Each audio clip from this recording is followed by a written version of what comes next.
Hola, ¿cómo están? Soy Ana de House of Alchemy. Hoy es martes 22 de noviembre y esta debe ser como la cuarta o quinta intento en que estoy tratando de hacer este video y lo menciono porque es un poco la energía en la que estamos.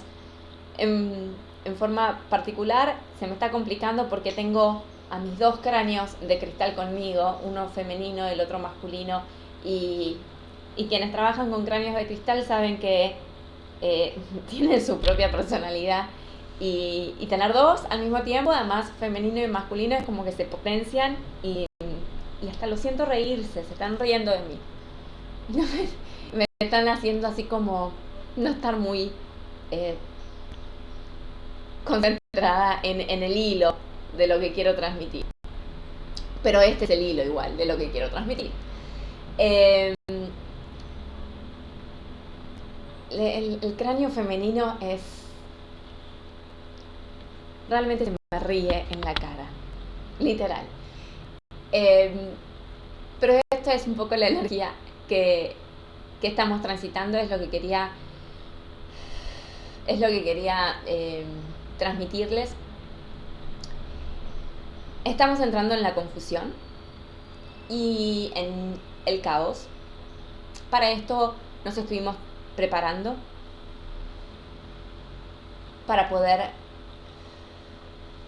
aprender a ser creadores o co-creadores de nuestra propia realidad, en recuperar nuestro poder personal, nuestra libertad, nuestra autonomía, nuestra independencia y poder ver, ver esos, cómo se nos filtraba nuestro propio poder y se lo poníamos en manos de otros, independientemente de quién sea el otro. Y estuvimos durante años recuperando ese poder.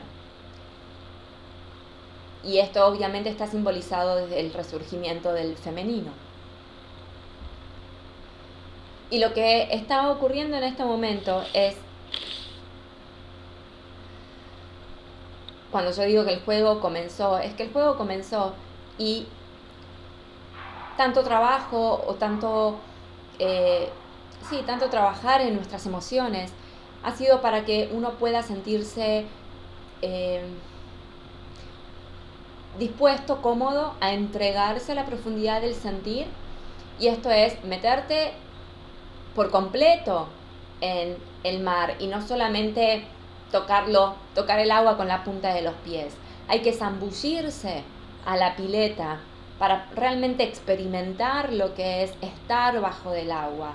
Si no, uno no puede decir, sí, ya sé lo que siento tocando la punta de los pies, ya sé lo que se debe sentir bucear y tocando o poniéndose un snorkel y metiendo solamente la cabeza abajo del agua. Uno tiene que pasar por la experiencia, uno tiene que sumergirse. ¿Por qué? ¿O para qué, mejor dicho? Para aprender a diferenciar, para aprender a reconocer tu norte, tu camino, en medio del caos en el que se comienza a formar. Cuando uno no está en conexión con su verdad, con ese pilar de luz, cuando vos no estás absolutamente llena de vos, clarificada, clarificado en toda tu verdad, cuando no te estás siendo totalmente honesto, cuando no llegaste al punto de confesarte tu verdad, que no es lo mismo de ser sincero o honesto, es confesarte tu verdad.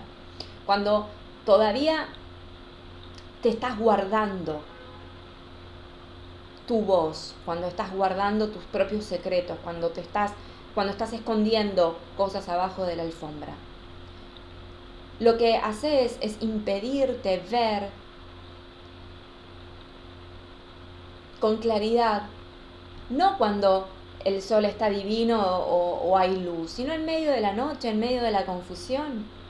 Cuando empiezan a generarse eh, las sacudidas en la realidad, uno pierde su eje, uno pierde el piso. Y la única manera de sentirte o poder mantenerte de pie es que vos estés anclado en tu verdad, más allá del terremoto que esté ocurriendo a tu alrededor.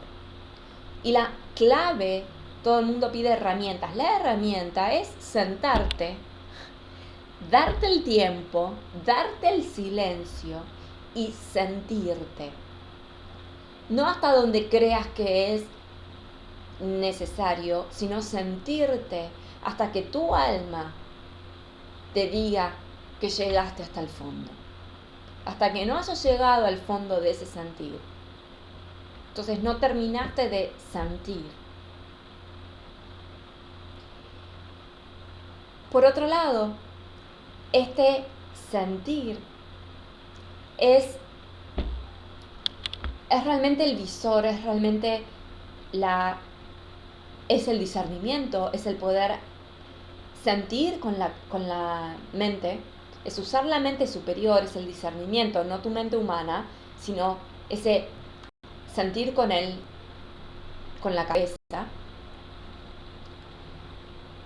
para poder distinguir cuando uno cae en sus propias definiciones, cuando uno se da cuenta que todavía tiene limitaciones, todavía tiene trabas, todavía tiene confusiones y todavía está reaccionando desde una dualidad, desde el blanco-negro.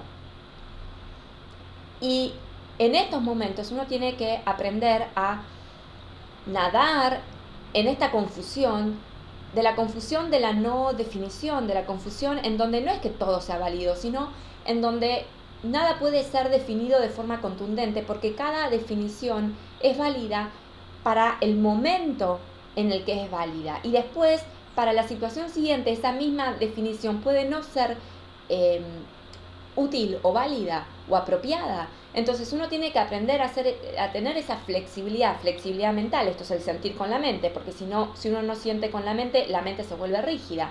Entonces, ¿qué te pasa con esa rigidez? Uno toma esa definición y la aplica esa misma definición para todas las situaciones. Ahí es donde te vuelves rígido y ahí es donde entras en crisis en estos momentos, en donde se está pidiendo que uno aprenda a interpretar, lo cual no quiere decir ser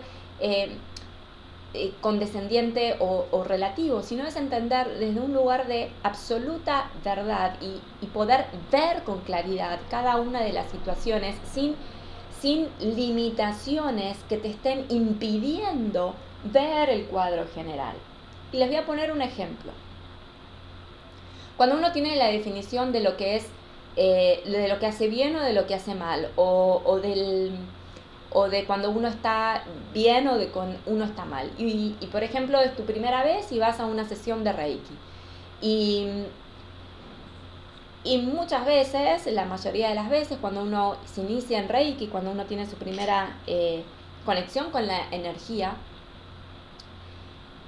el cuerpo que ha estado contaminado emocional o físicamente durante todos los años previos a ese momento, obviamente va a recibir esa energía y se la va a sacar. Entonces, ¿quién no ha tenido dolores de cabeza? ¿Quién no se ha sentido mareado? ¿Quién no ha vomitado? ¿Quién no se ha sentido descompuesto después de, sobre todo, su primera sesión de Reiki? ¿Qué es lo que pasa? Cuando alguien no va con la conciencia o consciente de a lo que está yendo, es muy común decir, esto me hizo sentir mal, entonces el Reiki es malo, no vuelvo más, no me lo hago más. Y eso es porque uno está definiendo, uno está ya precondicionando a que si me duele la cabeza, entonces lo que hice es malo. Si vomité, entonces la imposición de manos o la energía que lo que me hiciste me hizo mal. Cuando en realidad la mirada es lo que me hiciste me ayudó a limpiar, por lo tanto esa descomposición o ese malestar que sentí después me ayuda, es positivo y me ayuda a liberarme. Entonces, cuando uno tiene definido preconceptos y los aplica a cualquier situación, uno termina no pudiendo leer, no pudiendo comprender, no pudiendo salir más allá de esa definición. Entonces, cuando uno tiene estados emocionales, y porque estas energías te van a hacer sentir un día acá, un día acá, un día acá, un día acá, un día acá, un día acá. Y asumir que estar bien emocionalmente o espiritualmente es fluir en paz y amor, versus el levantarte con el cuerpo adolorido o en llanto o en esos estados de depresión, y definirte que algo hiciste mal, culparte, asustarte y no entender que es parte del proceso en el que el cuerpo muchas veces o el alma muchas veces necesita pasar para continuar la transformación. Es realmente quedarse en la estrechez mental, no estar sintiendo con la cabeza. Esto es parte del trabajo de integrar. Por eso tanto trabajo en redefinirnos y limpiarnos de todas esas definiciones y entender hasta qué punto el trabajo se tiene que hacer por completo, porque si no, uno ve después los efectos y uno termina cayendo siempre en esos patrones de si estoy llorando o me siento deprimida, entonces algo mal hice o estoy peor que antes. No, no estás peor que antes. Esas son las definiciones en donde uno se tiene que observar cuando se las dice o cuando se las piensa y sobre todo cuando reacciona. Y lo otro que me dicen es que es importante hacer este proceso por completo, porque ahora estamos totalmente conscientes de este efecto colectivo, de estas consecuencias colectivas. Ahora sí, cuando se mueve alguien en la otra punta del mundo, uno siente el golpe acá. Lo sentimos en el fin de semana con el tsunami de Japón. Más allá que en Argentina se hayan movido algunas provincias, uno pudo sentir cómo golpeaba la ola energética. Lo vivimos en el movimiento en las elecciones en Estados Unidos, como en todo el mundo se sintió la vibración colectiva. Y entonces lo único que te ayuda a sostenerte en tu eje y a diferenciar si eso que viene o eso que estás sintiendo es tuyo o del colectivo, es tu sentir. Tu sentir es lo que refuerza ese pilar de luz y es lo que lo hace contundente. Más allá de que si sentís, vos podés sentir y no vos podés sentir los efectos del colectivo o ese estado de caos, ese estado de miedo y no diferenciar si es colectivo o si es tuyo. O sea, te sentís ahí en medio del maremoto y te sentís que te estás ahogando. Podés ver y observar el efecto colectivo y vos estás como si nada pasara. Pero lo ves, sos consciente. Vos podés observar, y la tercera opción es, vos podés observar el colectivo y lo sentís. Sentís algo, pero sentís y sabés que es el colectivo. Y entonces eso que absorbiste, comprendés que es todavía trabajo, porque hay algo que todavía continúa resonando en vos. Entonces, con esa calma y con ese discernimiento, trabajás y descubrís que son esos puntos todavía en donde ese pilar de luz todavía lo estaban como afectando. La diferencia para estar en alguno de esos tres estados es tu sentir, porque es lo que te permite conocerte por completo, verte por completo. Y obviamente requiere el trabajo con la sombra, integrar tu sombra. Tu sombra es lo que te amalgama por dentro. Si la ves, si la integrás, si la abrazás, no si la escondes. Así que ese es el trabajo en el que estamos, construyéndonos como pilares de luz, trabajando en ese fortalecimiento desde adentro hacia afuera, para entonces poder reconocer lo que viene de afuera hacia adentro. Espero que tengan una linda semana. Nos vemos la próxima. Gracias.